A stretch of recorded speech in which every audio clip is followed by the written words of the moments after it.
Assalamualaikum warahmatullahi ta'ala wabarakatuh. Alhamdulillah. Alhamdulillahi rabbil alamin. Wassalatu wassalamu ala ashrafil anbiya wal mursalin wa ala alihi wa sahbihi ajma'in. Subhanaka la ilma lana illa ma 'allamtana innaka antal alimul hakim. Rabbi shrah li sadri wa yassir li amri wahlul 'uqdatam min lisani yafqahu qawli. Rabbi yassir wa la tu'assir wa tammim bil khair, amma ba'd. Alhamdulillah, kita syukur pada Allah kerana sekali lagi pada petang yang baik ini Allah kurniakan pada kita peluang untuk kita sama-sama berbicara tentang satu tajuk yang disebut dengan kedengkian, ataupun bagaimana kita nak mengentasi suasana kehidupan yang seringkali terjadi perasaan sifat dengki yang terjadi dalam kehidupan masyarakat kita pada hari ini. Dengki ini merupakan satu perkara yang Rasulullah sallallahu alaihi wasallam sentiasa pesan pada kita supaya kita menyelamatkan diri kita daripada sifat ini. Rasulullah sallallahu alaihi wasallam sebut, iyyakum wal hasada fa innal hasada ya'kulul hasanat kama ta'kulun narul hataba. Rasulullah sallallahu alaihi wasallam sebut, jaga-jaga kamu dengan sifat dengki. Iyyakum wal hasada fa innal hasada ya'kulul hasanat. Kerana dengan dengki ini dia akan makan segala amalan-amalan yang baik yang dijadikan oleh Allah kepada kita, dan kita dapat ganjaran-ganjaran itu kama ta'kulun narul khataba. Dan dengki ini akan hancur sebagaimana api memakan daun kayu yang kering. Rasulullah sallallahu alaihi wasallam gambarkan pada kita, bila kita ada saja perangai dengki, maka di waktu itu kita tidak akan jadi manusia yang bahagia. Kita akan jadi manusia yang bahagia bila kita hidup dalam keadaan yang kita saling berlapang dada. Lawan pada dengki maknanya kita boleh bertolak ansur. Boleh kita berlapang dada pada diri kita. Maka di waktu itu kita bahagialah dalam hidup. Tapi kalau kita sentiasa dalam hidup kita rasa tak puas hati saja, tak suka je dengan nikmat-nikmat yang didapati oleh seseorang, maknanya kita ni dah ada dah kedengkian pada diri kita. Penyakit dengki ini menjadi bahaya. Bahaya kepada apa dia? Bahaya kepada amalan yang kita buat. Bila kita buat amalan, kita mesti amalan kita ni kekal mendapat ganjaran di sisi Allah. Tapi amalan kita ni boleh jadi hancur kalau mana kita mula berdengki. Kalau mana kita dah mula berdengki saja, kehancuran itu datang kepada amalan yang kita buat. Letih-letih kita buat menunaikan ibadah umrah, misal contohnya, tiba-tiba habis disebabkan penyakit dengki. Kadang-kadang dalam hidup kita, kita dah puasa sunat, bukan main lagi banyak, tiap-tiap hari Isnin dan Khamis kita puasa sunat, tiba-tiba hancur amalan kita tadi kerana yang disebutkan dengan kedengkian. Kadang-kadang kita bangun tahajud malam-malam bangun tahajud, semayang sunat dan sebagainya. Tapi besok datang perasaan dengki. Kita buat perasaan dengki itu datang pada diri kita dan kita tunjukkan perasaan dengki tadi. Maka di waktu itu menghancurkan amalan-amalan kebaikan yang kita lakukan. Tetapi kita kena ingat, bila kita dah jadi penyakit itu pada diri kita, penyakit dengki ini dah ada pada kita, maknanya kita ni boleh menghancurkan banyak amalan-amalan kita yang lepas-lepas. Rugilah dalam hidup kita kalau kita jadi demikian. Satu. Yang kedua, bila kita berdengki, maknanya orang yang kita dengki itu, pada orang yang kita dengki itu, dia tinggi di sisi Allah. Manakala kita semakin rendah darjat kita di sisi Allah. Sebab tu kita namakan pendengki lebih rendah daripada yang didengki. Dia akan jadi demikian. Siapa-siapa yang berdengki dalam hidup dia, dengki ni rasa tak puas hati lah. Rasa tak puas hati pada suatu nikmat yang Allah bagi pada seseorang, lalu kita rasa tak puas hati tadi, kita tunjukkan perasaan pada diri kita ni, rasa tak suka terhadap nikmat yang diberikan oleh Allah pada seorang ni. Sama ada nikmat tu nikmat harta, sama ada nikmat itu nikmat rupa, sama ada nikmat itu nikmat pengaruh, nikmat-nikmat yang banyak yang Allah bagi pada seorang. Kalau nak kira nikmat ni banyaklah. Allah pun bagi nikmat ni pun berbeza-beza. Allah tak bagi sama nikmat pada setiap orang, tak. Kenapa Allah tak bagi nikmat? Kita kata kenapa Allah tak bagi sama rata pada setiap orang? supaya setiap di kalangan kita ni tak sama cara mereka menikmati nikmat yang Allah bagi ini sendiri. Ada orang kalau Allah bagi banyak, dia akan jadi melampau dalam hidup dia. Walau basatallahu rizqa li ibadihi labaghaw fil ard. Kalaulah Allah bagi rezeki itu mengikut apa yang kamu minta dalam hidup atas muka bumi ini, nescaya manusia akan melampau. Lalu Allah sukat nikmat yang ada pada kita tak sama dengan nikmat yang ada pada abang kita, pada adik-adik kita, pada keluarga kita, jiran tetangga kita. Kenapa Allah tak bagi sama? Dengan tujuan yang susah dibantu oleh yang senang. Yang senang, janganlah kamu kongkong segala kesenangan itu untuk diri kamu saja. Tetapi kamu beragih-agihkan bagi pada yang disebut dengan jiran-jiran kamu, adik-beradik kamu. Semua tu kita berkongsi. Bila kita dapat nikmat berkongsi, maka di waktu itu akan hilang yang dinamakan dengan apa dia, kedengkian pada seorang. Dengki ini penyakit yang berbahaya, yang penyakit yang terawal di atas dunia ini sendiri. Disebut demikian. Dan penyakit dengki ini turun sampailah dunia kiamat. Akan berlaku perasaan kedengkian di kalangan sesama makhluk manusia ini. Oleh demikian, dalam kedengkian ini Islam ajar pada diri kita supaya kitanya menjaga betul-betul hidup kita ini. Jaga kawal betul-betul diri kita. Jangan sampai peringkat kita ni menjadi pendengki. Ataupun kita pun mesti tutup jalan supaya orang tak dengki dengan diri kita. Kena jaga dua-dua lah dalam diri kita ini. Lalu pada petang ini mari kita bincangkan tentang mengenai pendengki lebih rendah daripada yang didengki. Kedengkian ataupun hasad itu seperti makanan masin yang sentiasa merapuhkan tulang. Benda apa yang boleh menghancurkan tulang? Benda yang masin. Benda yang masin. Bila kita dengki, maknanya kita telah menghancurkan amalan. Kalaulah benda yang masin tu pun boleh menghancurkan tulang, maka demikian juga dengan dengki. Dengki menghancurkan amalan. Kemudian hasad itu juga seperti penyakit yang kronik yang selalu merosakkan tubuh badan secara perlahan-lahan sehingga membusuk dalam tubuh badan seseorang ini sendiri. Kalau kita sebut dengki ni penyakit macam mana? Penyakit apa? Dengki ni penyakit yang dia sakitkan orang tu sikit-sikit. Tak nampak, dia halus dia. Tapi lama-lama tahu-tahu rebah orang tersebut. Macam mana anai yang dia pergi mula masuk dalam rumah seseorang, lalu dia makan tiang-tiang kayu-kayu pada rumah-rumah tertentu ini, lama-lama sedar-sedar runtuh rumah itu. Demikian juga tubuh badan seseorang ini. Tubuh badan kita ni akan hancur amalan kita ni bila kita masukkan dengki. Dengki ni bila masuk dalam tubuh badan seseorang sebut, lambat laun, lama-lama hancur amalan. Na'udzubillah min dzalik. Ada ungkapan sebut, tidak ada yang menyenangkan diri seorang pendengki kerana ia selalu menjadi musuh dalam hatinya, menjadi musuh dalam selimut. Tidak ada benda yang menyenangkan dalam hidup pendengki. Pendengki ni semua benda tak kena dalam hidup dia. Orang tu tak kena, orang ni tak kena, semua tak kena pada pendengki ini sendiri. Yang menyebabkan dia ni bagaikan musuh dalam selimut ataupun musuh dalam lipatan ini, yang biasanya pendengki ini akan terjadi dalam kehidupan yang dinamakan dengan cara demikian. Ini keadaan yang berlaku pada seorang ini bila kedengkian itu terjadi dalam kehidupannya. Bagaimanapun dengan dengki terhadap orang lain, kita sama halnya dengan memberi. Bagaimanapun dengan dengki terhadap orang lain, kita sama rasanya halnya dengan memberi makan kesedihan pada daging-daging kita, memberikan namun kegelisahan pada darah-darah kita, dan menyebarkan rasa mengantuk kepada pelupuk mata itu kepada orang lain pula. Ini keadaan kedengkian.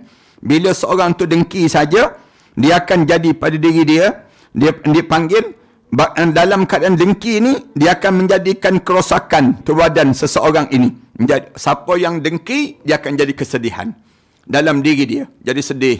daging-daging dia jadi tak bermaya. Kemudian dia memberi racun, dia memberi minuman kegelisahan pada darah kita. Siapa-siapa yang dengki, darah-darah tu jadi rosak tu badan dia.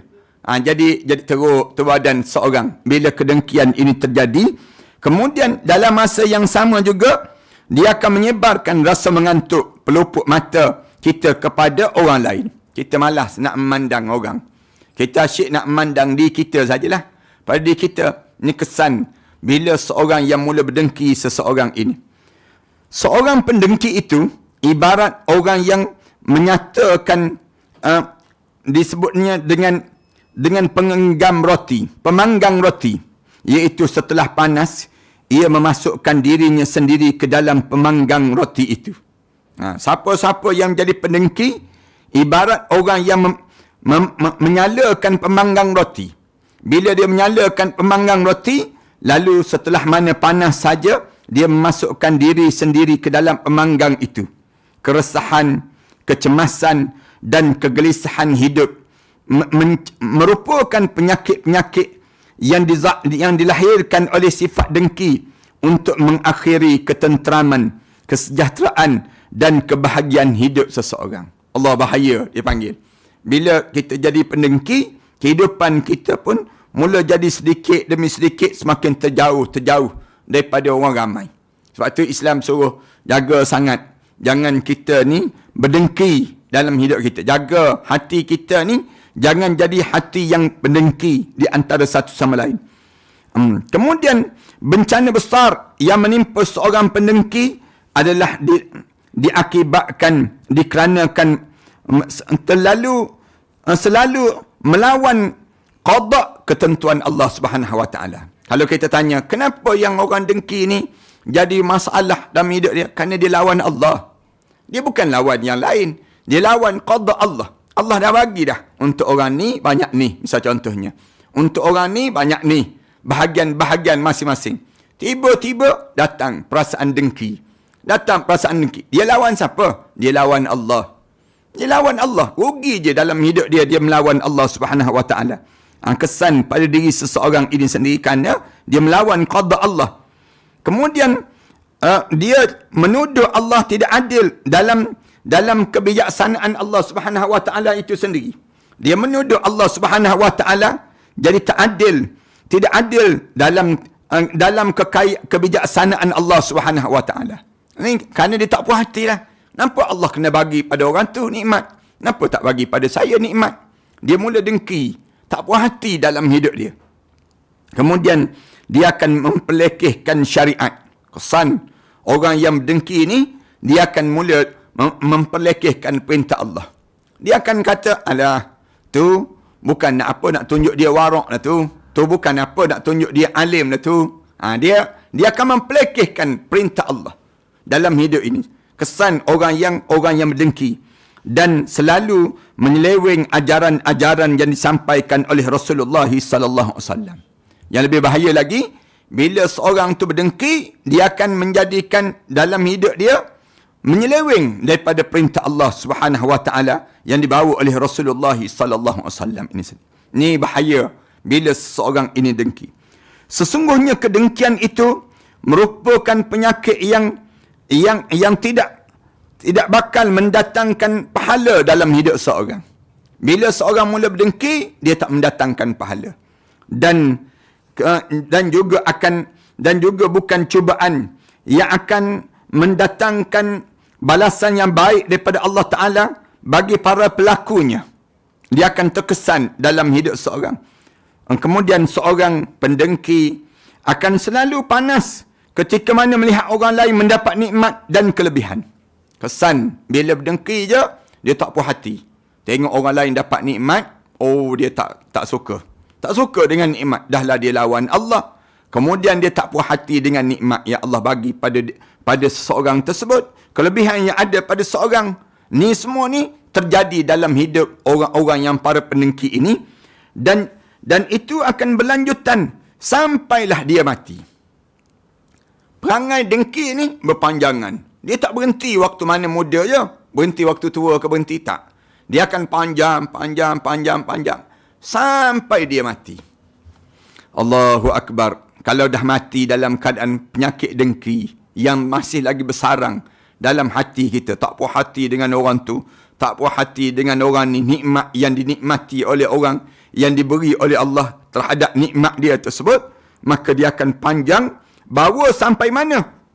Sampailah orang tersebut meninggal dunia. Nah, kemudian ini dia akan terjadi sampai dia mati, atau terkadang sampai kenikmatan yang ada pada orang itu tidak ada lagi. Terkadang nikmat yang ada pada orang tu tak ada lagi. Tak ada lagi tersebut, barulah dia di waktu ini, barulah dalam keadaan demikian, dianya baru puas hati pada diri dia. Allahu Akbar. Ini kedengkian orang yang dengki ni, dia akan panjang masa dia. Padahal Rasulullah dah pesan dah. Dan Allah pun pesan, min syarri hasidin iza hasad. Daripada kejahatan manusia ketika mana dia dah mula berdengki dengan kamu. Kamu berlindunglah pada Allah. Qul a'udzu birabbil falaq min syarri ma khalaq wa min syarri ghasikin idza waqab wa min syarri naffasati fil 'uqad wa min syarri hasidin iza hasad. Daripada kejahatan manusia, bila manusia tu dah mula dengki dah.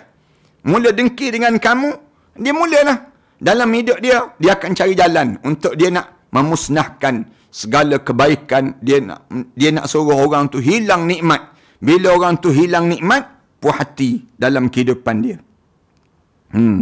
Ni penyakit yang bahaya, yang tidak mendatangkan pahala. Dah lah pahala tak ada, datang dosa pula. Kemudian dalam masa yang sama pula, dia tak redha dengan ketentuan Allah. Allah yang bagi dah, elok dah. Allah yang bagi ni. Asing bahagian orang tu dapat nikmat tu, orang ni dapat nikmat ni. Dalam hidup berbeza-beza. Setiap orang ni Allah bagi nikmat yang berbeza-beza. Bila nikmat yang berbeza-beza, rezeki yang berbeza-beza, maka kita diajar supaya berlapang dada. Alhamdulillah, Allah bagi pada nikmat itu pada orang tu, tak bagi pada aku. Alhamdulillah. Sehingga menjadi takjub para malaikat melihat tingkah laku orang mukmin. Orang mukmin ni ajaban li amril mukmin. In amrahu lahu khair. Menjadi takjub dengan urusan orang mukmin. Semua dalam hidup dia ni semua baik. In asabatud darra sabara fakana khairan lah. Kalau dia timpa dengan perkara yang buruk dalam hidup dia, dia sabar. Itu yang terbaik dalam hidup dia. Wa in asabatul khaira syakara fakana khairan lah. Kalau dia diberi kebaikan, dia akan syukur. Itu pun yang terbaik dalam hidup dia. Walaysa zalika illa al-mu'min. Tak akan terjadi demikian kecuali mesti dia seorang mukmin. Rasulullah sallallahu alaihi wasallam sebut demikian. Ini sifat orang mukmin. Semua orang boleh diajak bersahabat kecuali para seorang pendengki. Semua orang kita boleh ajak dia bersahabat dengan kita, kecuali jangan bersahabat dengan pendengki. Jangan bersahabat dengan pendengki. Orang lain kita nak ajak bersahabat boleh, tak jadi masalah. Tapi para pendengki jangan bersahabat dengan pendengki ini. Sebab seorang yang pendengki itu akan selalu membawa kita agar meremehkan nikmat-nikmat Allah. Orang lain kalau kita nak bersahabat boleh bersahabat. Tolaklah orang kafir, tak payah bersahabat lah. Tapi orang Islam ni boleh kita nak bersahabat. Tapi kecuali para pendengki. Orang dengki, ada penyakit dengki dalam diri dia, jangan bersahabat. Jangan berkawan dengan para pendengki. Kenapa? Jangan berkawan dengan para pendengki. Kerana dia mempelekehkan nikmat-nikmat Allah. Nikmat Allah yang diberi oleh Allah kepada seseorang itu, dia akan lekehkan. Dia akan lekehkan. Dia akan rebahkan, dia akan jatuhkan nikmat yang diberi oleh Allah kepada orang tersebut. Manakala meninggalkan semua kepribadian baik kita, kepribadian kebaikan kita pula.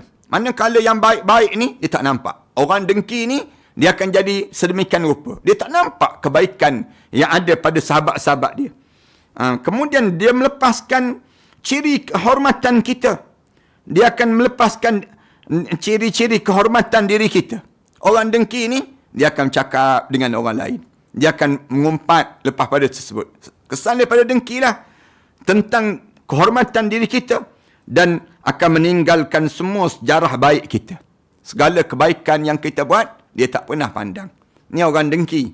Semua orang lain kita boleh bersahabat, kecuali pendengki je. Kenapa jangan bersahabat dengan pendengki? Kerana pendengki ni sifat dia meremehkan yang disebut dengan nikmat Allah. Dia tak nampak kebaikan kita. Kemudian dalam masa yang sama, dia akan melepaskan kehormatan diri kita. Dia akan mencaci maki kita. Kemudian dia akan meninggalkan semua sejarah baik yang ada pada kita. Yang kebaikan yang kita lakukan. Itulah hal-hal yang akan membuat seseorang pendengki kemudian menerima nasib mungkin dengan berat hati. Berat hati. Andai sebagai sahabatnya, akan tetapi bukannya kita terus bukanlah kita harus berlindung kepada Allah Ta'ala daripada kejahatan seorang pendengki ketika mana dia mula mendengki dengan diri kita. Betul, daripada ayat Al-Quran Karim itu Allah Subhanahu Wa Ta'ala sebut, berlindung dengan aku.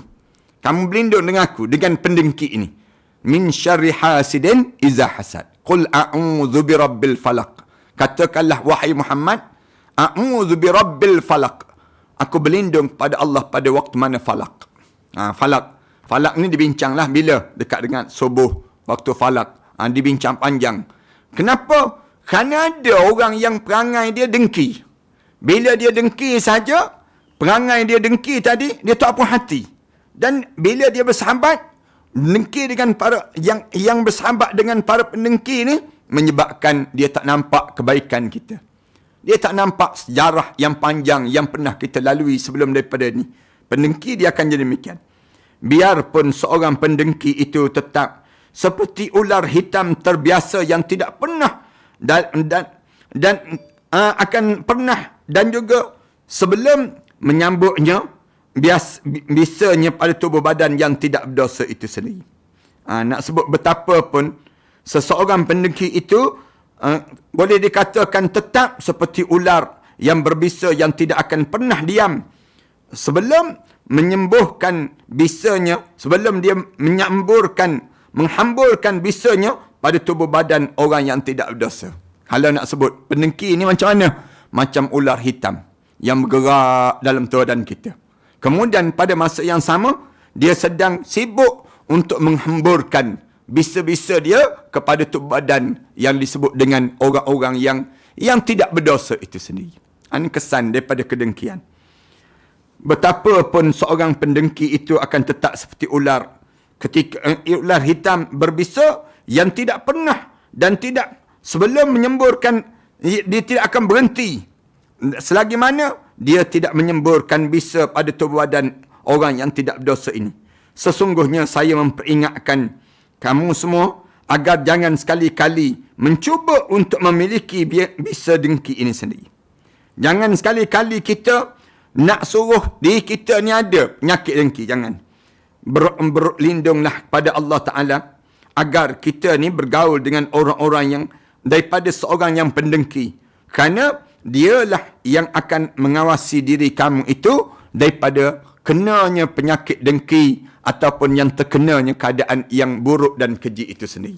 Kita berhenti setakat ni lah dalam pertemuan kita pada kali ini. Mudah-mudahan dengan apa yang kita sebut ini, dia akan menjadi manfaat dalam kehidupan kita seharian supaya kita ni sentiasa bersih daripada sifat dengki dan kita sentiasa jauh daripada para pendengki. Kita menjadi orang yang rapat dengan Allah Subhanahu Wa Taala pada setiap masa dan setiap ketika. Terima kasih di atas kesempatan yang baik ini. Mudah-mudahan Allah rahmati semua di kalangan kita. Kemudian Allah masukkan kita di kalangan hamba-hamba Allah yang saleh. Terima kasih sekali lagi tuan-tuan yang ingin memiliki safran ini. Tuan-tuan bolehlah berhubung di talian, tengok terus dalam matanmat.com. Tuan-tuan boleh tengok dalam safran. Safran ni kami dapat daripada Iran.